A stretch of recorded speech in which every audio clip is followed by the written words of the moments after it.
Welcome to Pindar Poetry. We hope you learned something new. In this video, I will explain how to remove a door panel on a Chrysler Sebring. First, gather your essential tools: a flat blade screwdriver, a Phillips screwdriver, and a plastic trim removal tool.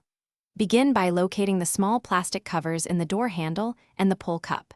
Use your flat blade screwdriver to gently pry these covers off. Once removed, you will find 2 Phillips head screws. Proceed to remove them. Next, look for 4 more Phillips screws positioned along the bottom and sides of the door panel. Carefully remove each of these. Then, locate the small triangular trim piece near the side mirror. This can usually be gently pried off by hand or with your trim tool.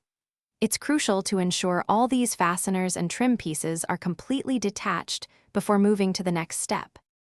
Now, with all screws removed, use your plastic trim removal tool to carefully pry the door panel away from the door frame.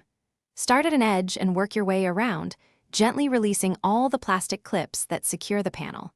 Once the clips are free, lift the entire door panel straight upwards.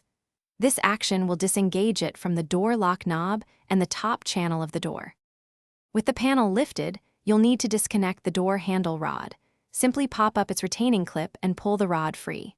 Next, unplug all electrical wiring harnesses by pressing their small release tabs and gently pulling them apart. Your door panel is now fully removed. For reinstallation, reverse these steps. Remember to check the description for a link to Little Trees, Black Ice, and other great deals to keep your car fresh. Thanks for watching. Consider subscribing if we helped you.